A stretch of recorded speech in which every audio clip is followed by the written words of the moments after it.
भगवान विष्णु के कानों के मैल से निकले थे दो अत्यंत शक्तिशाली राक्षस।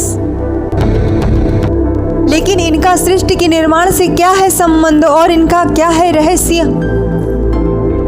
जब भगवान विष्णु कल्पांतक तक योग निद्रा में थे तो उनके कानों के मैल से निकले थे दो शक्तिशाली दैत्य मधु और कैटव।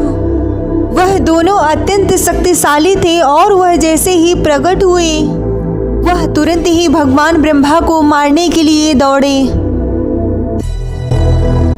भगवान ब्रह्मा उनको अपनी ओर आता देखकर अत्यंत घबरा गए और उन्होंने तुरंत ही निद्रा देवी को याद किया।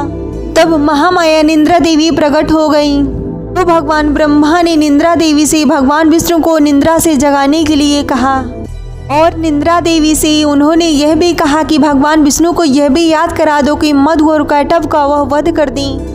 और निद्रा देवी ने तुरंत जाकर वैसा ही किया। भगवान विष्णु तुरंत ही जाग गए और मधु और कैटव से युद्ध करने लगे और यह युद्ध लगभग 5000 वर्षों तक चला। महायुद्ध में असुरों को वरदान था कि उन्हें कोई भी नहीं हरा सकता। तब भगवान विष्णु ने अपनी माया का प्रयोग किया। तब भगवान विष्णु जी ने उनकी वीरता की प्रशंसा की। तो भगवान विष्णु की उस प्रशंसा से प्रसन्न होकर मधु और कैटव ने अहंकार में कहा, तुम कोई भी वरदान मांग लो, हम तुम्हें वरदान देने के लिए तैयार हैं।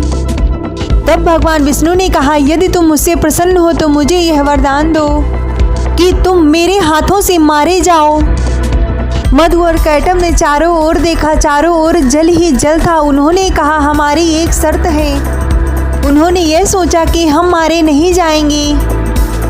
उन्होंने कहा, हमें ऐसी जगह मारना जहां जल ना हो।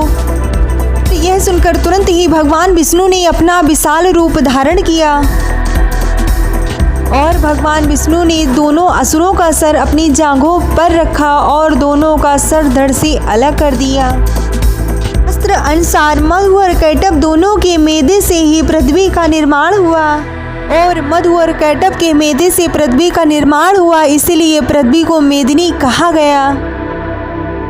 ओम नमो नारायण।